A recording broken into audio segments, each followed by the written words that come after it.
Bienvenidas y bienvenidos a nuestro podcast, una nueva temporada del podcast de United Way Colombia, Saquen una hojita.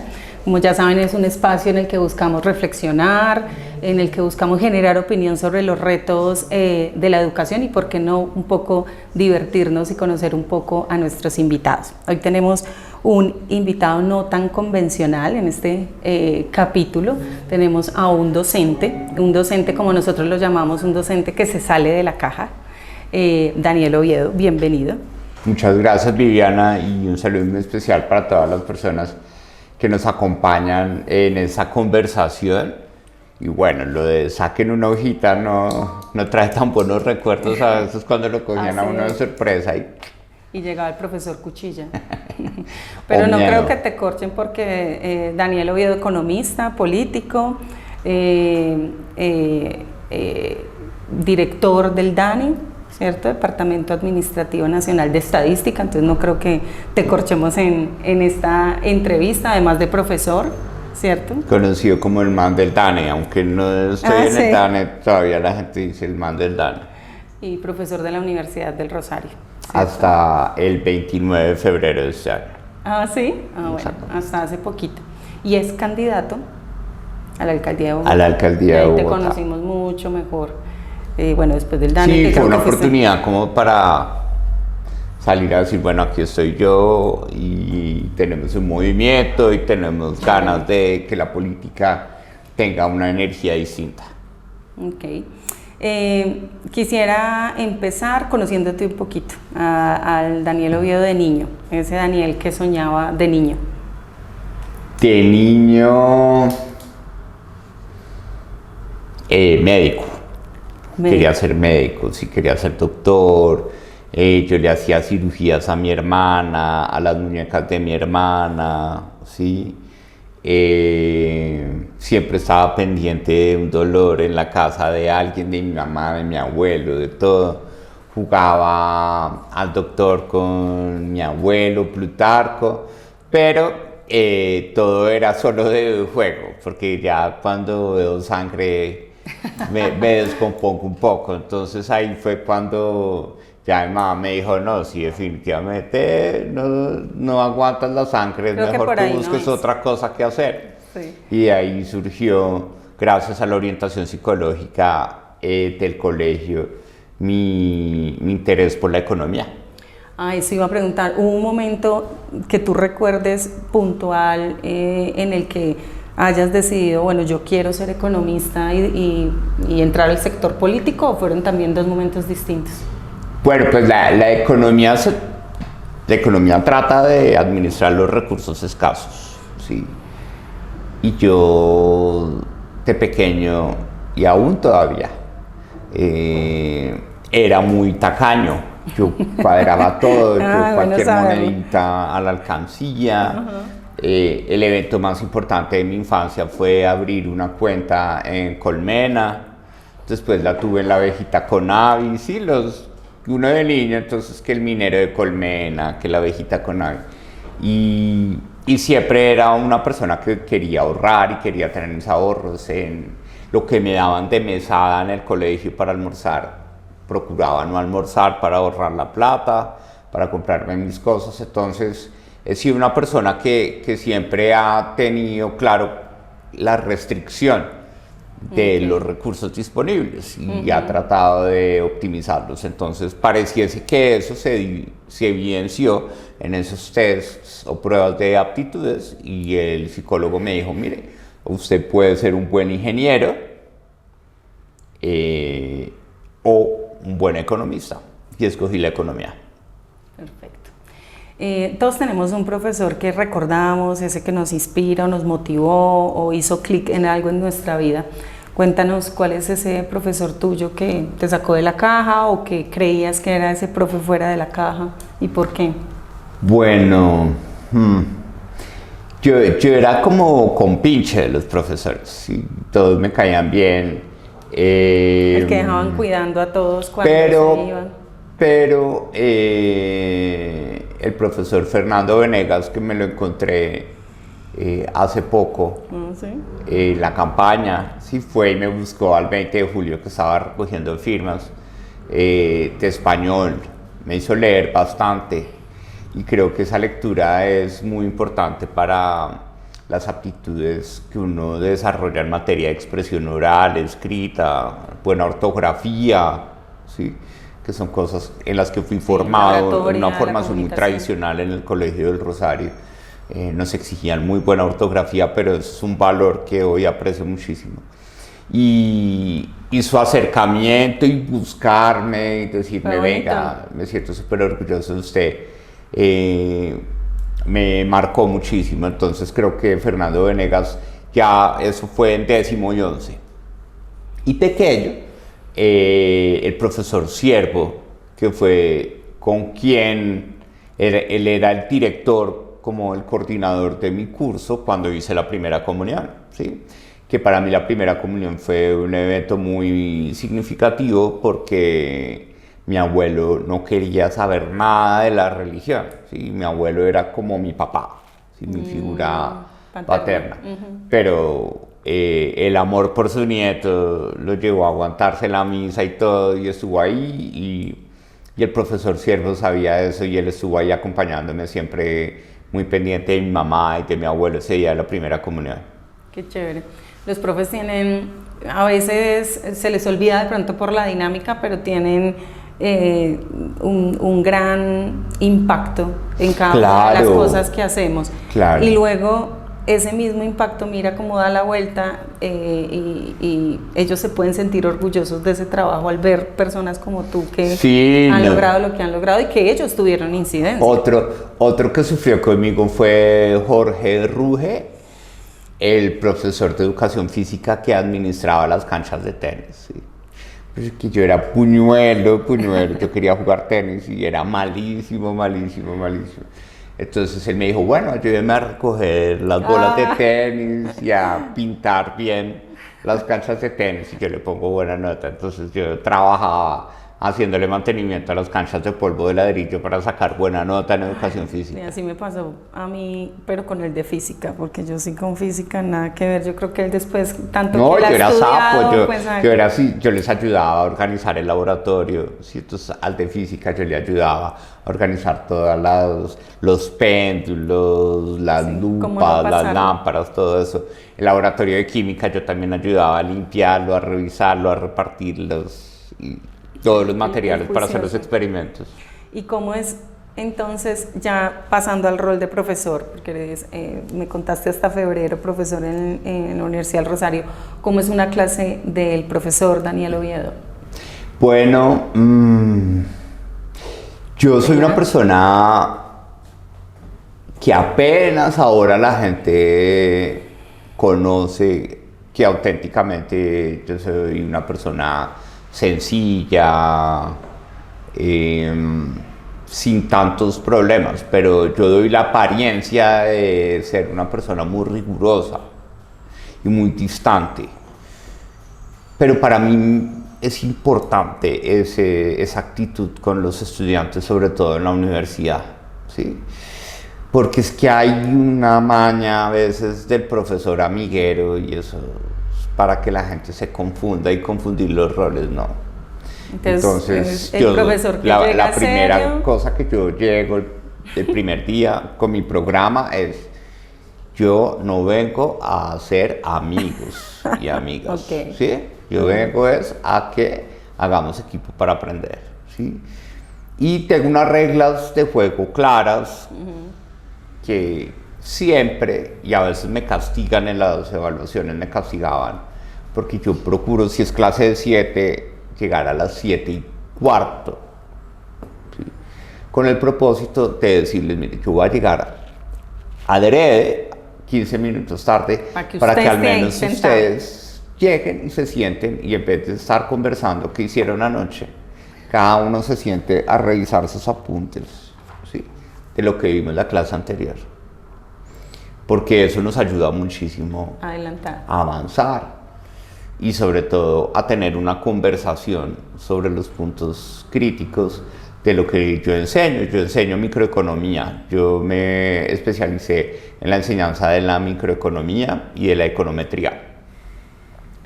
Entonces eso genera una presión, Sí. ¿sí? Y en el Rosario tenía fama de profesor cuchilla, entonces la V de mi apellido se volvía una M, entonces era el profesor Omiedo, o el profesor Omiedo. Ok, muy chévere. Pero sí, mucho rigor y sobre todo una presión no de pares, sino con autoridad para Sí, poder desde el tener una conocimiento. conversación, para poder tener como una rendición de cuentas de efectivamente qué está aprendiendo el estudiante. Ok. Y más también desde la autoridad que te da el conocimiento de esos datos, me imagino que eso ya de entrada a muchos les generaba cierto... No, y sobre todo la autoridad que se genera pues, con legitimidad, ¿sí? Como, Sí. yo también preparo muchísimo las clases, por eso desde que ingresé al DANE, ya un año después de estar en el DANE dije no doy más clases porque es muy riesgoso que las ocupaciones del trabajo no le permitan a uno preparar a conciencia o llegar a tiempo o cumplir con las sesiones que uno tiene planeado. Por eso por lo perfeccionista que soy también en la docencia, me alejé un poco en los últimos 4 años de ese ejercicio. ¿Cuál ha sido como el mayor desafío que has tenido en tu carrera y cómo lograste salir? El mayor desafío en mi carrera profesional, hacer mi doctorado. Sí. Sí, sí. Eso es una prueba psicológica. Yo me sentí bruto, ¿en qué me metí? Sí. Me sentí menos, sí, todo lo que le puede pasar a uno en problemas de salud mental. Me sentí bruto, me sentí menos que los demás, me sentí más infeliz que todos mis compañeros del doctorado. Dudé de mi capacidad de cumplir ese propósito, pero finalmente la disciplina y un buen supervisor de tesis, a quien le agradezco muchísimo, que me acompañó en todo ese proceso, pues me permitió tener una tesis de doctorado de 3 artículos académicos, 2 publicados en Journals Q1 y la tesis en su contexto laureada en ese momento. Entonces, para mí fue el momento más desafiante, sobre todo porque también en ese periodo, que fue entre 1999 y 2005, mi vida cambió rotundamente. Identifiqué mi orientación sexual ya convencido. Yo tuve dudas durante todo mi desarrollo, pero cuando cumplí 22 años y estaba ya fuera de Colombia, lejos de muchos prejuicios y de muchos... con mayor libertad. Que todavía se viven acá, me sentí libre y eso llevó a que tuviera también un cambio de mi actitud, de mi interés por otras cosas como el arte, la cultura, la fotografía, la moda. Fue un momento importante de mi vida de cambio, por eso yo estoy muy agradecido con Francia porque fue como ese espacio seguro, llamémoslo así, de poder identificar quién quería ser verdaderamente yo en la vida. Sí. Obviamente con ese pedazo difícil del doctorado que fue casi la tortura china, pero lo logramos. Y además estaba solo, enfrentando todos los retos solos, las preguntas, las No, dudas. solo, pero también conocí el amor, conocí el desamor, tuve mi primera tusa amorosa. Mejor dicho. Una experiencia maravillosa. Muy buenos años. Si quiero saber si hay algún libro o figura histórica que te inspire, digamos, esa visión que tienes política y de desarrollo social. La visión política, un poco... Como eso que vas y lees y dices... Hay un libro que se llama Colapso, ¿sí?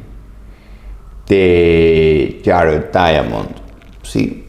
Y él es un investigador y un profesor que muestra cómo las sociedades se han extinguido por su mala relación con los ecosistemas, ¿sí?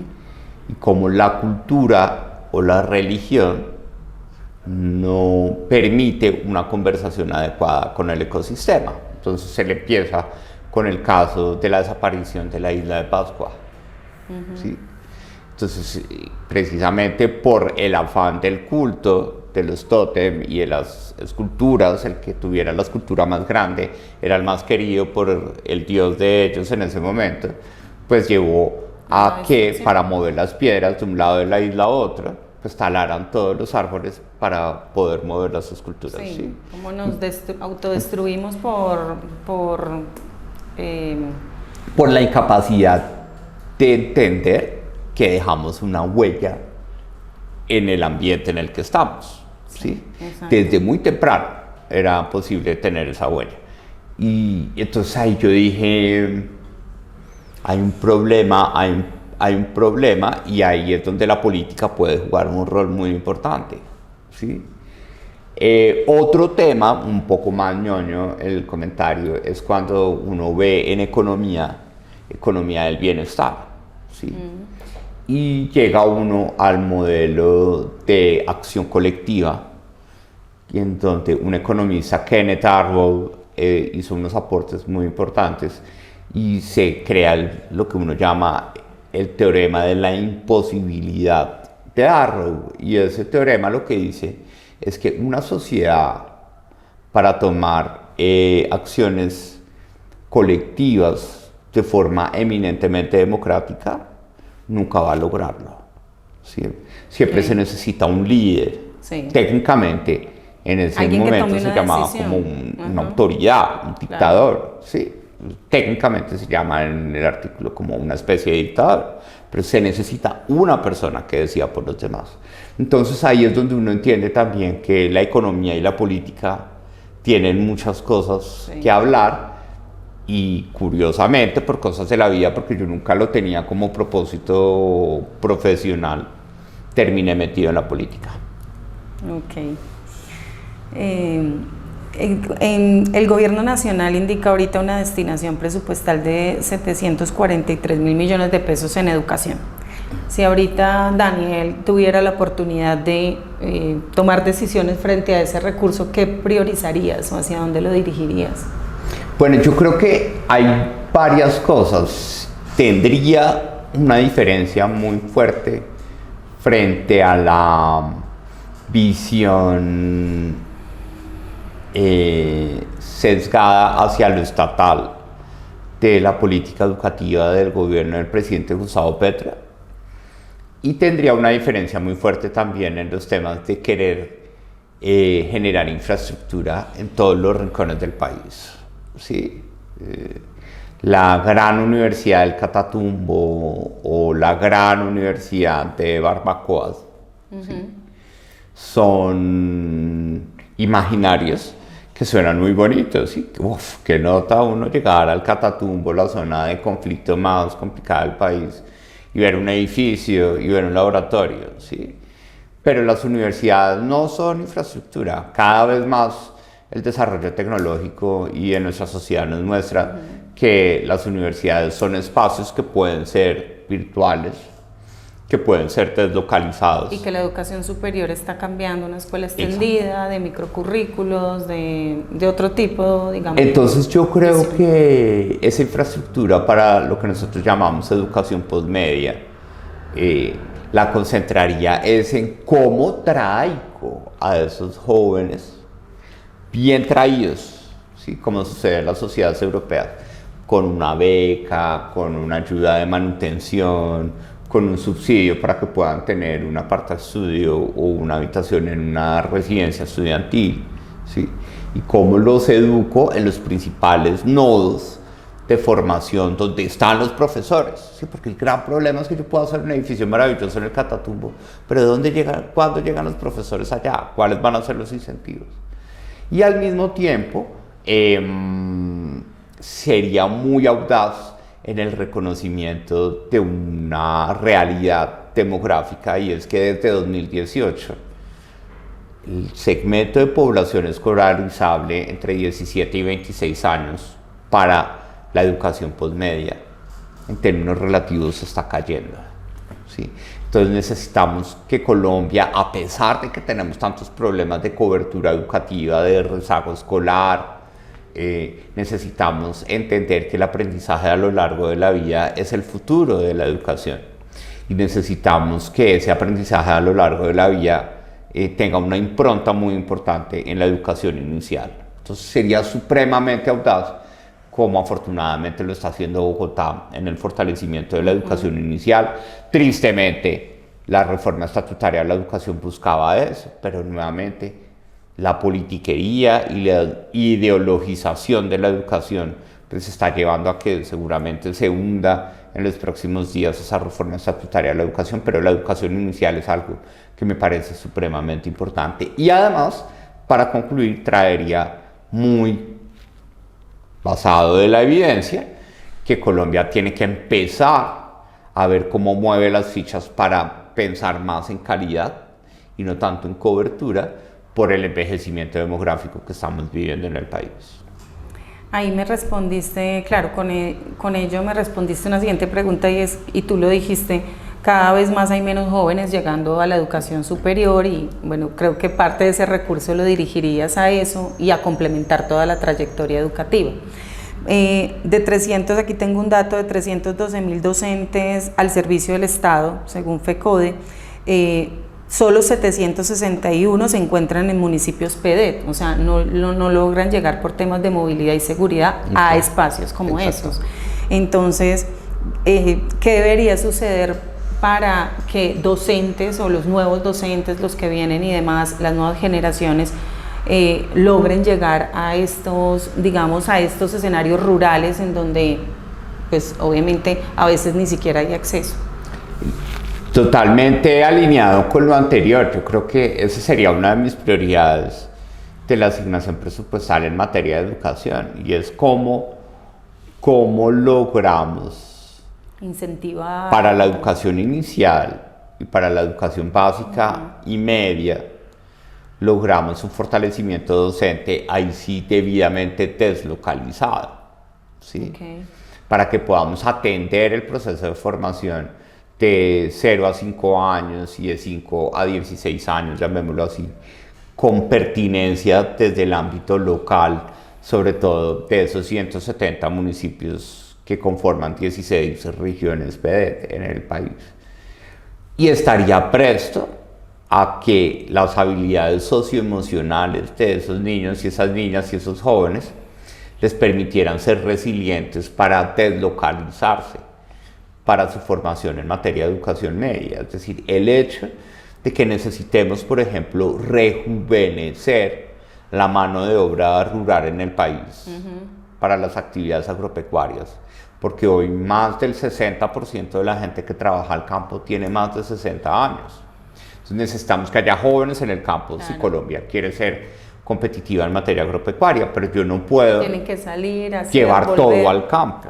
Yo necesito formar niños y jóvenes que sean capaces de poder estar, por ejemplo, aquí en Bogotá, en Tunja, en Ibagué, en Manizales, en Pereira, que son ciudades que están teniendo una vocación universitaria muy importante para que puedan llegar, sentirse cómodos en un ambiente de una ciudad universitaria, amigable con los estudiantes de educación postmedia, y que puedan volver y ahí sí agregar valor a sus municipios o a la zona rural del país. Claro, eso es importante porque en algunos ejercicios que han hecho de jóvenes que se traen de otros territorios y demás, que no es solo el económico, sino que hablaste de algo esencial que es un tema como la resiliencia, un tema como la perseverancia, la disciplina, como habilidades socioemocionales para poder estar en un entorno diferente y sobrevivir y sacarla adelante. Esas son habilidades que no solo ubicarlo y darle el recurso, sino habilidades que requiere para pues, poder desarrollarse y tener habilidades para ser exitoso en la vida y desarrollar su proyecto de vida. Total, y eso es súper importante. Yo creo que ese fue el gran aprendizaje que tuvo el país con Ser Pilo Paga. Como el cambio de mentalidad. ¿Sí? Con Ser Pilo Paga, que fue un programa muy valioso, ¿sí? Pues las universidades, yo en ese momento no solo era profesor, sino era administrador, era el director de planeación de la Universidad del Rosario. Entonces estábamos viendo la deserción tan abrumadora de los estudiantes de Ser Pilo Paga, ¿sí? Entonces, ¿qué pasa?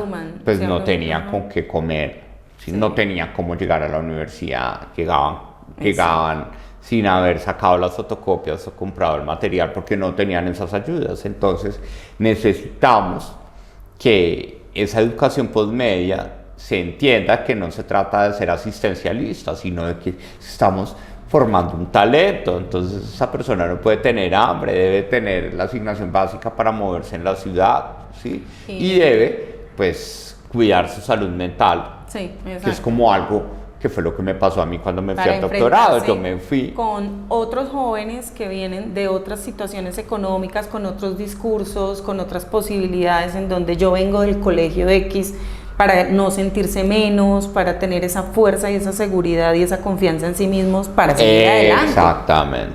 Exacto, no sentirse brutos, como decías ahorita en la del doctorado. Que eso es súper importante. Entonces yo creo que eso es lo que nosotros necesitamos. Tristemente no es tan cercano a lo que quiere este gobierno en materia de educación, ¿sí? Porque ese gobierno está pensando en construir la universidad en Barbacoas, en Cajibío, en un municipio de la región del Catatumbo. Yo creo que ahí tenemos que ser muy cautos en el sentido en que llevar ladrillos a la selva o al bosque no necesariamente va a educar al bosque, ¿sí? Podemos traer a las personas y volverlas a que sigan aportando en sus escenarios originales. Durante tu tiempo como director del DANE, ¿cuál fue ese indicador o esa tendencia que quizás te hizo pensar en que Colombia es un país con esperanza y que, bueno, tenemos una oportunidad, que somos un... Bueno, yo creo que fue el momento en el que, como director del DANE, tenía la responsabilidad de decirle al país qué había pasado con la pobreza multidimensional en la pandemia, ¿sí? Recordemos que la pandemia, desde el punto de vista de los procesos educativos, generó pues una dificultad muy significativa, porque nosotros tenemos un modelo educativo en básica y media supremamente presencial, ¿sí? En donde partimos del proceso de formación en valores in situ, es decir, es el efecto de pares con otros niños y niñas y el efecto de autoridad con los profesores, profesoras y directivos y directivas, que se aprenden valores, que se accede a la tecnología, porque en muchos hogares, sobre todo rurales, no hay no tienen acceso tecnología, y que de un día para otro se quedan en sus casas. Pues en muchas ocasiones yo tenía como la pesadilla de que el indicador de pobreza en la dimensión de educación pues iba a explotar.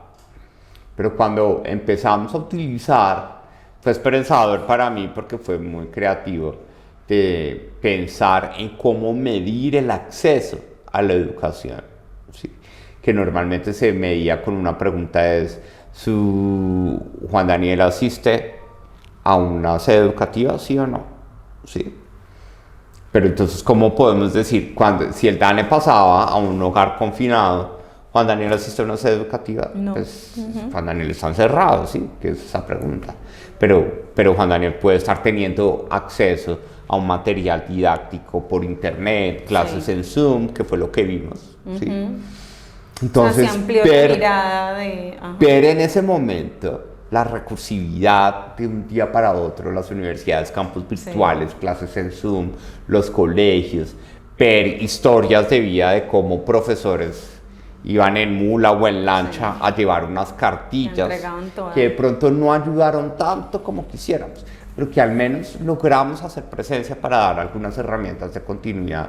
Creo que fue muy valioso ver, naturalmente, que en la zona urbana, mientras el indicador de inasistencia escolar era del 2.1%, yo pensé que eso se iba a multiplicar por 10, por 20, solo subió al 12.4% en el contexto de la pandemia. Eso significa que el Internet en las ciudades puede ser una herramienta no solo para formar curricularmente, sino también extracurricularmente, ¿sí? Desarrollar a partir de conversaciones en espacios virtuales, ¿sí? Sí. Y esa formación incluso puede ser mucho más reflexiva. El acceso a ¿sí? herramientas, porque la mayoría tienen mínimo el celular, por ejemplo, solo, pero... Entonces, cuando tú estás con tus audífonos mirando el celular o mirando el computador y a veces puedes estar solo y estás viendo el contenido y nadie está escuchando lo que estás oyendo, puedes tener conversaciones que puedan ayudar al desarrollo de competencias blandas muy importantes.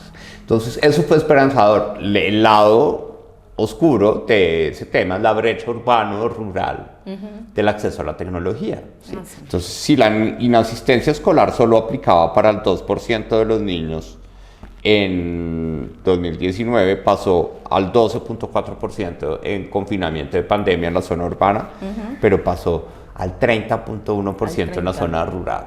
¿sí? Entonces, otra plática de ese presupuesto me la llevaría a garantizar que todas las sedes educativas públicas del país tengan excelente acceso A Internet. de Internet. Sí, porque no solo el acceso, sino excelente Así toque acceso. Porque pagar a veces... lo que toque pagar para que una conexión satelital o esas nuevas conexiones de Elon Musk, de sus redes satélites, Starlink, lo que toque pagar, pero el poder que puede tener la tecnología en una escuela completamente aislada y comunicar a sus niños, sean niños con el resto del mundo. Y a veces las alianzas del sector privado también y sus, no sé, grandes Total. organizaciones en términos de Internet, PM y todo esto, muchas veces conversan con nosotros como institución de educación y están dispuestos a decir en qué lugares no hay Internet y nosotros vamos. O sea, hay también mucha disposición.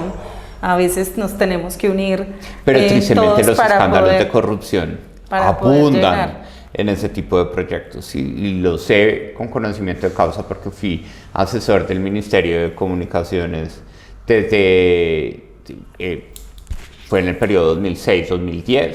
¿sí? Y acordémonos que Colombia ha desarrollado una agenda que se inició en 1999 que se llamaba la Agenda de Conectividad, como sí. Colombia en ese momento estaba Andrés Pastrana en el gobierno y empezó a desarrollar esa agenda de conectividad y computadores para educar, una cantidad sí, de cómo llevar la tecnología a la educación. Pero tristemente en ese camino muchos contratistas se aprovechan y terminan afectando el futuro de la niñez y la juventud del país. Cambiando un poquito, has mencionado la importancia de consolidar ecosistemas de oficios y habilidades en Bogotá. Esto quisiera que habláramos un poquito sobre esta estrategia y si esto puede transformar de pronto la educación técnica y vocacional en Bogotá. En Bogotá me parece fundamental, es decir, el hecho de que en Bogotá todavía tengamos a 1 de cada 5 jóvenes entre 15 y 28 años que no están estudiando, que tampoco están trabajando, requiere hacer una reflexión sustantiva de quiénes son esos jóvenes, ¿sí? De toda la población que no estudia y tampoco trabaja en Bogotá, prácticamente 2 de cada 3 de esos jóvenes son mujeres, ¿sí?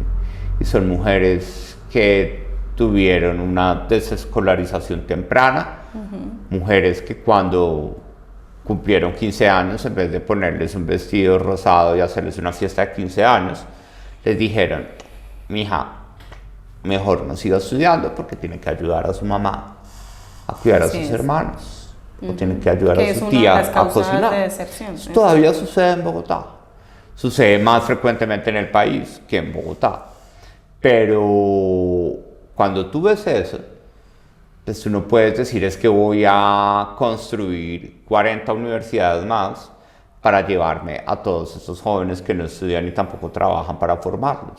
¿sí? Necesitamos reconocer que la aproximación educativa para jóvenes que han sido sujetos de desescolarización pues tiene que ser flexible. Primero tengo que pensar cómo los voy a poner a validar bachillerato para los que salieron antes de culminar el grado 11. Y segundo, tengo que pensar en que esas barreras de oficios del hogar o de cuidado de otras personas, pues no necesariamente se pueden resolver con la asignación de un cupo en una universidad como la distrital o el Rosario, el los Andes. desarrollo de una habilidad. A veces voy a necesitar formaciones flexibles que se puedan hacer virtualmente.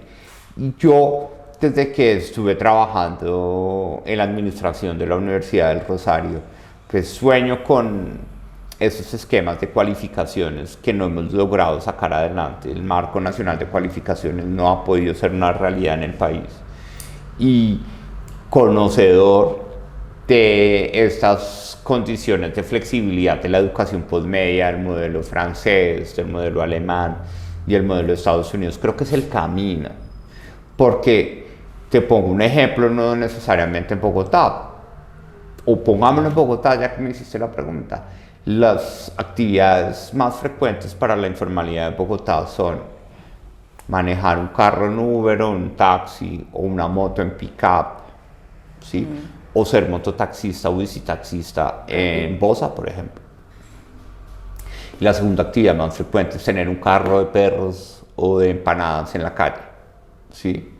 Entonces, personas que llevan haciendo 3, 4 años ese tipo de actividades, el incentivo que van a tener de ir a sentarse de un día para otro a la Universidad del Rosario a estudiar 4 años para obtener un título, no hay posibilidad, no existe. Entonces necesitamos como brindar no solo que el palo de mango solo tenga unos mangos lindos por allá arriba que sean inalcanzables, sino también mangos bajitos, ¿sí? Y seguramente esas personas que han trabajado vendiendo perros con una habilidad específica pueden empezar a construir otra trayectoria profesional distinta. Entonces, sí o sí es el camino, o un emprendimiento. Sobre todo porque esos ecosistemas de oficios y habilidades se pueden construir de forma pertinente en función de las necesidades locales y de cada ciudad, ¿sí?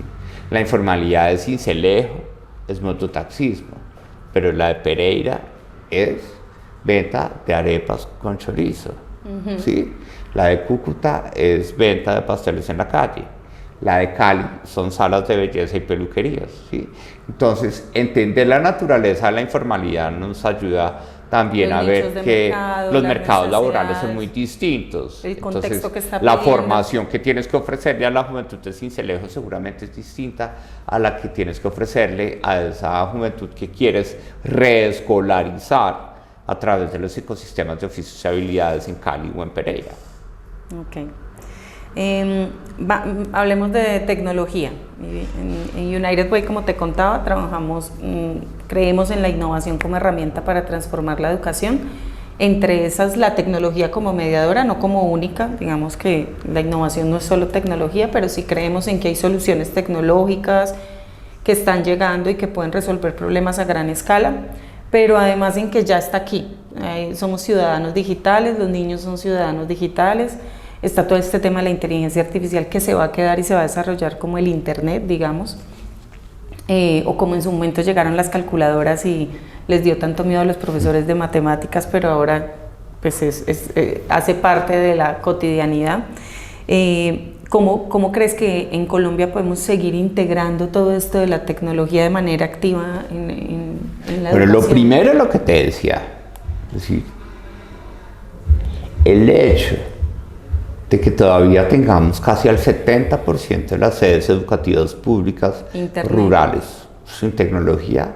Sin tecnología, sí, porque no es solo el internet, sino a veces no hay tampoco la tecnología básica. Estamos fregados, sí. A sabiendas de lo que te decía, el modelo educativo rural del país, ese espacio físico, que a veces la gente dice, uy, esas chozas y eso tan feo y todo. Pero ese espacio físico tiene un valor social tan importante, ¿sí?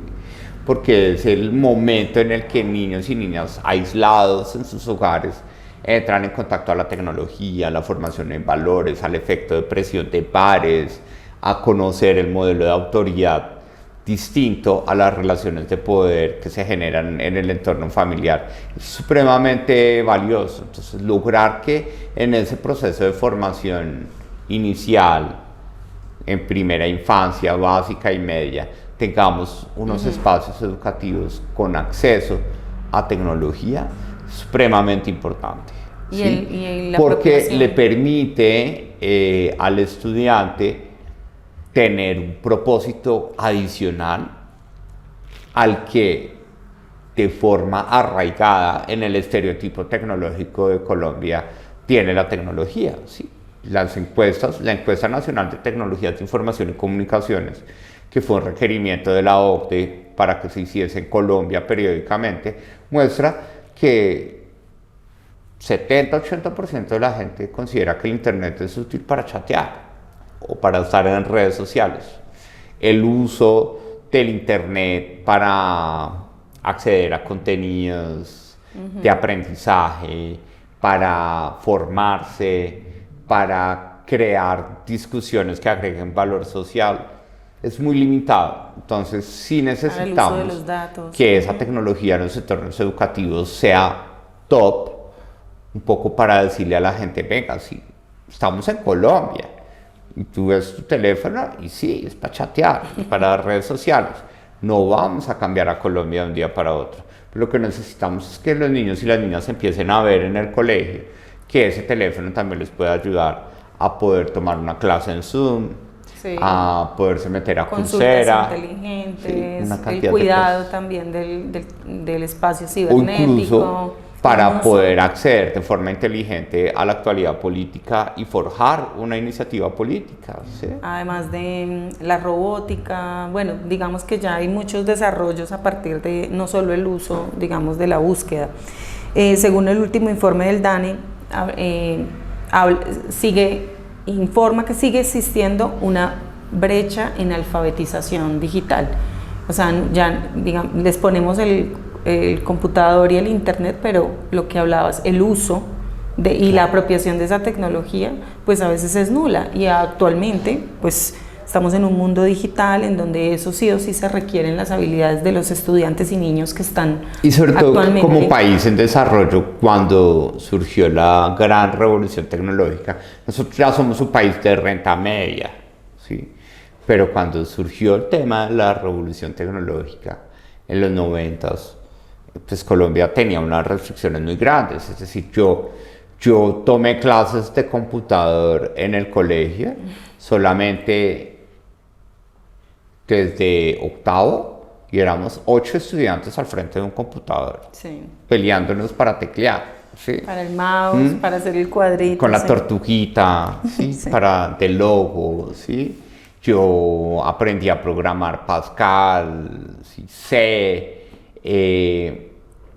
Entonces mi primer computador lo tuve en la universidad, yo no tuve computador en el colegio. ¿Sí? Mi mamá se endeudó para que yo pudiera tener un computador para hacer los trabajos de la casa. También, entonces imagínense una persona afortunada en medio de todas las dificultades que uno puede tener, que apenas acceda a un computador a los 17 años. Pues todavía tenemos una gran cantidad de personas, ¿sí? Como sentarse a explicarle a mi mamá una transacción en computador todavía es difícil, ¿sí? Entonces, tenemos una población adulta que todavía está lejana a la tecnología y necesitamos lograr que la tecnología llegue a la población adulta y a la población adulta mayor. Y eso hay que hacerlo, porque esas personas, adultas o adultas mayores, son más longevas en este momento. Y por consiguiente, van a estar más expuestas a la brecha de acceso a la tecnología si no saben usarla o apropiarla. Y en el caso de la niñez y la juventud, sí tenemos que insistir en los usos productivos, sí, de la tecnología en materia de su formación personal, profesional o del emprendimiento. ¿Cómo planeas utilizar eso de las sillas vacías de las universidades públicas y privadas para formar la población joven? ¿Cómo es esta iniciativa? Yo creo que es algo que ya poco a poco está empezando a tener eco. En Bogotá, la Secretaría de Desarrollo Económico, a través de la estrategia Talento Capital, está generando rutas de empleabilidad que, más que buscar generar empleo, también deben identificar en qué competencias Bogotá no está formando la cantidad de gente necesaria para su sector empresarial. ¿Sí? Entonces, creo yo que en este momento la situación del sector de educación postmedia en Bogotá empezando por el SENA, las instituciones de formación técnica tecnológica, pero también las universidades, tanto públicas como privadas. Por ese proceso demográfico que estamos viviendo lleva a que tengamos una cantidad de sillas vacías. Y las universidades, pues esas sillas vacías son costos hundidos para las universidades, ¿sí? Tenerla llena no genera un costo mucho más alto que tenerla vacía.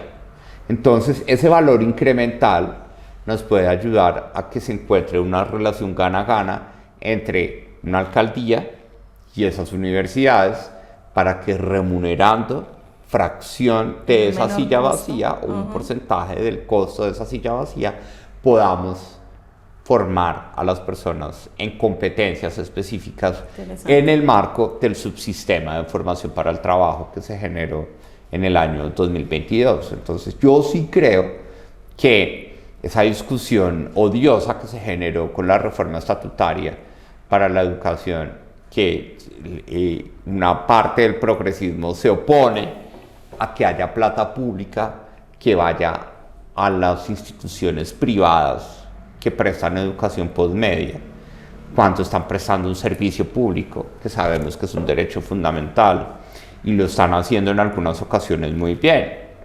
Entonces, pensar en acorralar la educación de origen privado simplemente para tener un sistema netamente público, pues es supremamente costoso. Entonces yo creo que también es una oportunidad para que los alcaldes y alcaldesas puedan tener una relación de complementariedad estratégica con las universidades a través de la remuneración de unos cupos en competencias específicas que van a ser debidamente certificados por el subsistema de formación para el trabajo y que van a permitir que las rutas de empleabilidad como talento capital que existe en Bogotá pues sean más efectivas a la hora de buscarle empleo a la gente, y que eso también redunde en la formalización laboral, porque muchas personas que trabajan en la calle están haciendo ese trabajo en la calle o vendiendo perros calientes en la calle porque no han logrado conseguir el puesto de trabajo que querían tener inicialmente. Y esto aumenta el acceso y también da respuesta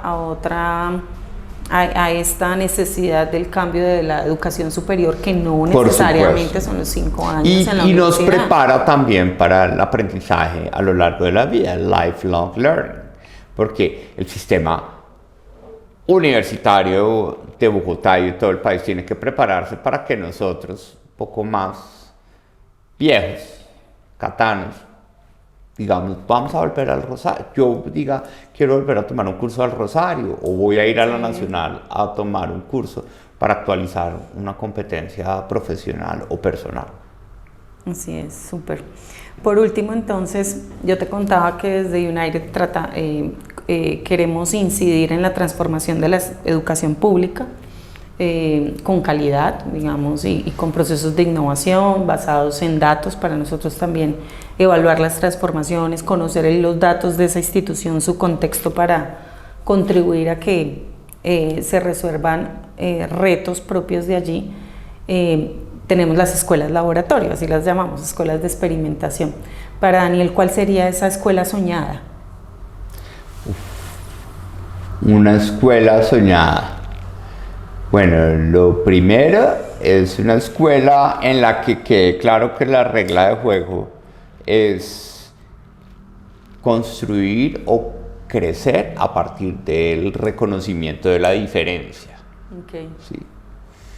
Tiene que ser un espacio seguro, en donde nunca vamos a estar exentos de las crueldades, del hostigamiento escolar, pero tenemos que saber manejar.